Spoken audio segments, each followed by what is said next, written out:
Hello students, स्वागत है आपका हमारे यूट्यूब चैनल पे जिसका नाम है टेक्सटाइल 2020।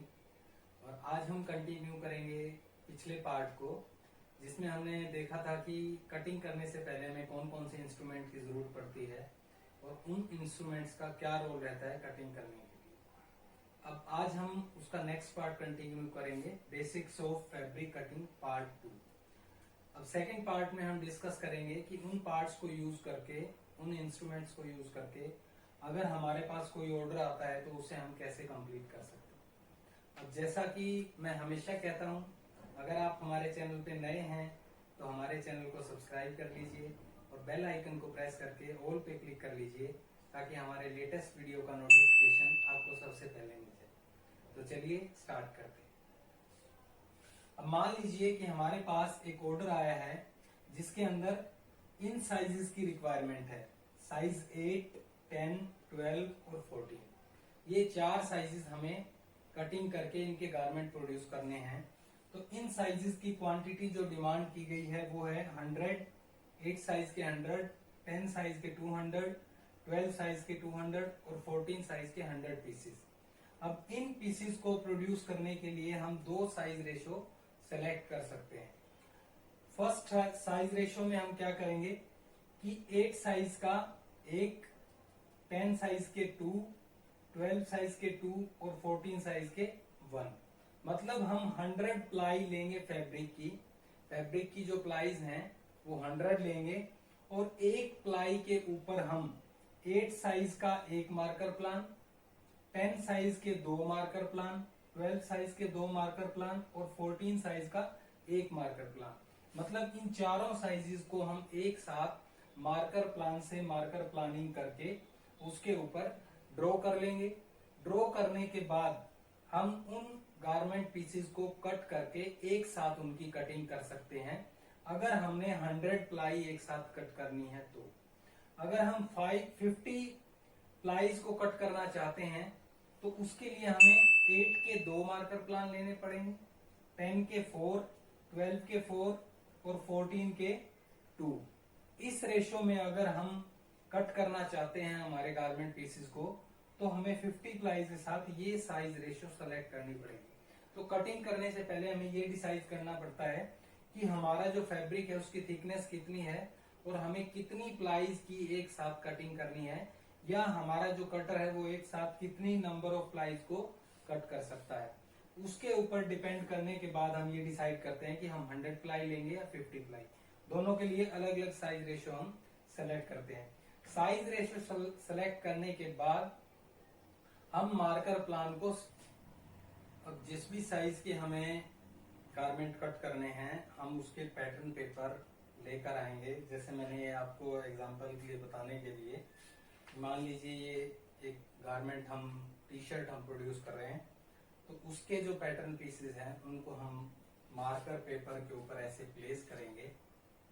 जैसे एक पीस को यहाँ, फिर दूसरे पीस को यहाँ, ये स्लीव है, स्लीव को यहाँ, हाफ बाजू स्लीव।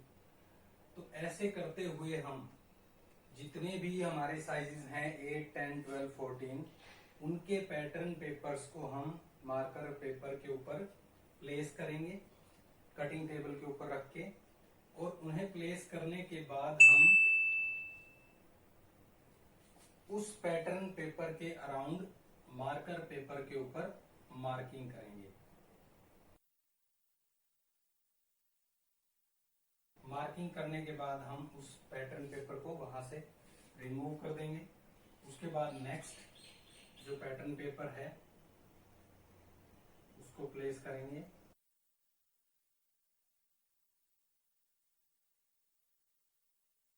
तो इस प्रकार से हम जितने भी हमारे गारमेंट के पार्ट्स हैं उनके जो पैटर्न पेपर हमारे पास हैं उनको हम रखते जाएंगे और उनकी मार्किंग करते चले जाएंगे। जैसा कि आप इस इमेज में देख सकते हैं कि इस कटिंग टेबल के ऊपर बहुत सारे पैटर्न पीसेस को रखकर उनकी मार्किंग की जा रही है। 1 बाय 1 सारे पैटर्न पीसेस को इन्होंने मार्कर पेपर के ऊपर प्लेस किया है। मार्कर पेपर के ऊपर प्लेस करने के बाद मार्कर से उसके अराउंड ये मार्किंग करते चले जाते हैं। और जब जितने भी हमें एक साथ गारमेंट के पार्ट्स कट करने हैं उन सब की मार्किंग हो जाती है। उसके बाद हम जो भी हमारे पैटर्न पेपर हैं उनको मार्कर पेपर के ऊपर से अलग करके रख लेते हैं ताकि उन्हें हम नेक्स्ट कटिंग में यूज कर सकें। पैटर्न पेपर्स को ऊपर रख के मार्किंग करने के बाद हमारे पास एक पूरा मार्कर पेपर आ जाता है जिसके ऊपर सारे जितने भी पार्ट्स हैं गारमेंट के उन सब की मार्किंग की हुई होती है। अब इस मार्कर पेपर को हम यूज करेंगे कटिंग करने के लिए। जो हमारे पैटर्न पेपर थे उनको हमने अलग कर लिया, मार्कर पेपर को हमने हमारे पास रख लिया। अब इस मार्कर पेपर को हम एक बार फोल्ड करके, जैसा आप डायग्राम में देख रहे हैं, फोल्ड करके अलग रख लेते हैं। उसके बाद हम जो हमारी कटिंग टेबल है उसके सबसे बॉटम लेयर पे एक और मार्कर पेपर या पेपर को प्लेस करते हैं जिससे कि कटिंग में आसानी रहे, कटिंग में हेल्प मिले। वो मार्कर प्लेस करने के बाद हम फैब्रिक की लेयर्स को स्प्रेड करना स्टार्ट करते हैं कटिंग टेबल के ऊपर। जैसा कि आप वीडियो में देख पा रहे हैं कि सबसे पहले हमने एक लेयर को कटिंग टेबल के ऊपर स्प्रेड किया। वो लेयर स्प्रेड होने के बाद हमें उसकी रिंकल्स को रिमूव करना है। उन रिंकल्स को मैनुअली भी रिमूव किया जा सकता है और मशीन से भी रिमूव किया जा सकता है। रिंकल रिमूव करने का पर्पस ये होता है कि कटिंग में कोई डिफेक्ट ना आए। अगर कोई भी रिंकल रह जाती है फैब्रिक सरफेस पे तो हमारी कटिंग डिफेक्टिव हो सकती है, तो इसलिए हम रिंकल्स को रिमूव करते हैं। जब एक लेयर हमने स्प्रेड कर दी है उसके बाद सेकेंड लेयर को स्प्रेड करते हैं उसी प्रकार से जैसे हमने पहली लेयर को स्प्रेड किया है। सेकेंड लेयर जब पूरी स्प्रेड हो जाती है उसकी भी हम रिंकल्स को रिमूव करते हैं और इस प्रकार से जितनी भी प्लाई हमें स्प्रेड करनी है एक के ऊपर एक, उतनी नंबर ऑफ प्लाईज को हम स्प्रेड करते जाएंगे कटिंग टेबल के ऊपर एक और उसकी रिंकल्स को रिमूव करते चले जाएंगे। जब हमारी नंबर ऑफ प्लाईज जितनी हमें रिक्वायर्ड है वो कटिंग टेबल के ऊपर स्प्रेड हो जाती हैं, उसके बाद हमारा जो मार्कर पेपर जिस पे हमने मार्किंग की हुई है उसको सबसे टॉप लेयर के ऊपर हम प्लेस करते हैं। मार्कर पेपर प्लेस करने के बाद हम उसके ऊपर कुछ डेड वेट्स को रख देते हैं ताकि हमारा मार्कर पेपर मूव ना करें और उसके जो साइड एजेस हैं, जो हमारे मार्कर पेपर के साइड एजेस हैं, उनको हम फैब्रिक एज के साथ मैच करते हैं। ग्रेन लाइन को मार्कर पेपर के एज के साथ मैच करते हैं ताकि हमारी कटिंग में एक्यूरेसी आ जाए।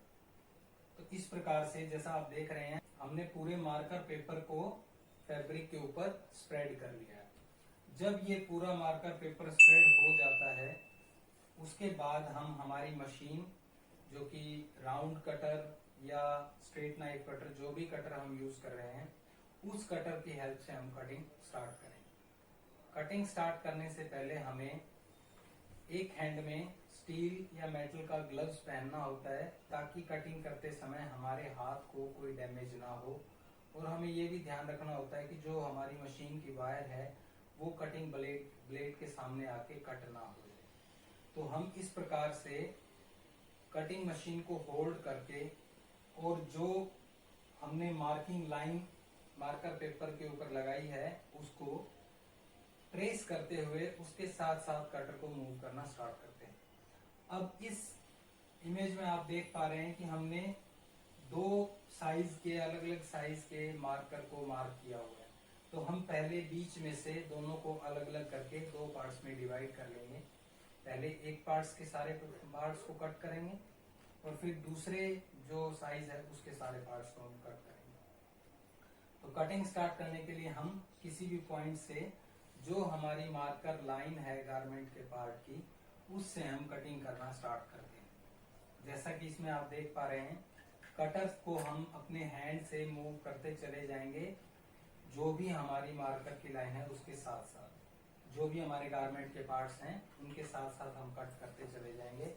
और जितने भी पार्ट्स हैं हमारे गारमेंट के, एक शर्ट के मान लीजिए 10 पार्ट हैं या 12 पार्ट हैं या 8 पार्ट हैं, जो हमने मार्कर पेपर के ऊपर मार्क किए हैं उन सबको हम कट करके अलग रख लेते हैं। ये सारे पार्ट्स कट होने के बाद जो भी नोचेस हैं और जो भी ड्रिल होल्स हैं, जहां पर बटन होल्स हैं, उन सबको हम मैनुअली उसके अंदर ड्रिल कर देते हैं, मार्क कर देते हैं। नोचेस को मार्क और कट करने के बाद सभी पैटर्न पार्ट्स के ऊपर से हम जो मार्कर पेपर था उसको 1 बाय 1 रिमूव करके साइड में रख लेते हैं। अब हमारे पास कट किए हुए गारमेंट के सभी पार्ट्स आ गए हैं। अब हमें उनके ऊपर मार्किंग करनी होती है ताकि आपस में दो डिफरेंट साइज के या तीन अलग अलग साइज के अगर पार्ट्स हैं तो वो आपस में मिक्स ना हो। शॉर्ट साइज है तो शॉर्ट के सभी पार्ट्स, फ्रंट, बैक, कॉलर, कफ, जितने भी पार्ट्स हैं शॉर्ट साइज के उनको हम अलग कर लेते हैं, मीडियम साइज के अलग कर लेते हैं और उन पार्ट्स के ऊपर हम मार्किंग कर देते हैं कि जैसे ये फ्रंट है शॉर्ट साइज का, ये फ्रंट है मीडियम साइज का, ये स्लीव है शॉर्ट साइज की। तो सबके ऊपर हमें लेबलिंग करनी पड़ती है, लेबल्स लगाने पड़ते हैं या टिकेटिंग भी कर सकते हैं, हम टिकेट भी उनके ऊपर लगा सकते हैं ताकि स्टिचिंग डिपार्टमेंट में कंफ्यूजन ना हो कि किस पार्ट का कौन सा साइज है। एक पर्टिकुलर साइज के सभी पार्ट्स एक साइड हों, दूसरे साइज के सभी पार्ट्स दूसरी साइड। ये टिकेटिंग करने के बाद हमारे पास दो मेथड हैं स्टिचिंग करने के लिए। जो भी हमने गारमेंट कट किया है या फैब्रिक कट किया है उसको स्टिच करने के हमारे पास दो तरीके हैं।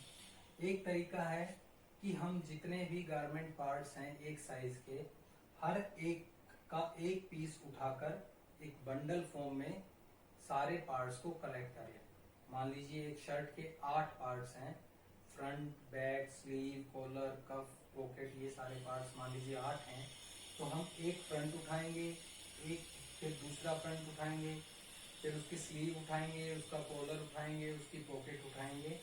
ऐसे हम सारे पार्ट्स को उठा के उसका एक बंडल बनाएंगे और उस बंडल को रख लेंगे। ऐसे करते हुए हम एक शर्ट के एक बंडल, फिर उसी शर्ट का दूसरा बंडल, तीसरा बंडल, मतलब एक बंडल के अंदर एक पूरी शर्ट के सभी पार्ट्स हैं जो हम टेलर को दे देंगे और वो पूरी शर्ट तैयार करके दे देगा। एक मेथड होता है ये। दूसरा मेथड है कि हम सारे फ्रंट के जितने भी पार्ट्स हैं वो एक टेलर को दें, बैक के जितने पार्ट्स हैं वो नेक्स्ट को दें, पॉकेट जो है उससे नेक्स्ट को दें, और जो ऐसे अलग अलग पार्ट्स हैं वो अलग अलग टेलर को देते चले जाएं। मान लीजिए एक सीक्वेंस के अंदर हमने ये अलग अलग टेलर्स को बिठा रखा है, नंबर 1 2 3 4 5 6। तो एक के पास कोई 2 पीसेस होंगे, मान लीजिए इसके पास फ्रंट है, नेक्स्ट के पास बैक होगा, उससे नेक्स्ट के पास स्लीव होगी, उससे नेक्स्ट के पास कॉलर होंगे, उससे नेक्स्ट के पास पॉकेट होगी। तो ये टेलर सिर्फ दोनों फ्रंट को ज्वाइन करेगा, ये टेलर फ्रंट के साथ बैक को ज्वाइन करेगा, ये टेलर कॉलर को फ्रंट और बैक के साथ ज्वाइन करेगा, नेक्स्ट जो है वो पॉकेट को अटैच करेगा, उससे नेक्स्ट जो है स्लीव को अटैच करेगा। तो ऐसे सीक्वेंस में कंप्लीट होते होते लास्ट टेलर के पास पूरी शर्ट कंप्लीट होके तैयार हो जाएगी। तो इस तरीके से हम गारमेंट्स को तैयार कर सकते हैं। कटिंग करने के लिए हमें ये मेथड हम इंडस्ट्री के अंदर फॉलो करते हैं। इसके अलावा कुछ कंपनीज में ऑटोमेटिक कटर भी यूज किया जाता है जिसके अंदर कटिंग मशीन ऑटोमेटिकली मार्किंग कर देती है और ऑटोमेटिकली ही पूरे फैब्रिक को कट कर देती है। उसके अंदर मैनुअल ऑपरेशन की जरूरत नहीं पड़ती, कटिंग मशीन को मैनुअली चलाने की जरूरत नहीं पड़ती। पर जहां पर हम मैनुअली कटिंग मशीन यूज करना चाहें वहां पर मैनुअली कटर को भी यूज कर सकते हैं। तो इस प्रकार से हम कटिंग को एक बढ़िया तरीके से हम गारमेंट के सभी पार्ट्स की कटिंग कर सकते हैं। आई होप आपको ये वीडियो समझ में आया होगा, और अगर आपको ये वीडियो अच्छा लगा तो प्लीज़ इसे लाइक कीजिए, शेयर कीजिए और कमेंट में बताइए आप किस टॉपिक पे नेक्स्ट वीडियो चाहते हैं। और टेक्सटाइल से रिलेटेड डिफरेंट टॉपिक्स के कंटेंट के लिए आप हमारी वेबसाइट textilehelp.org विजिट कर सकते हैं। Thank you so much for watching.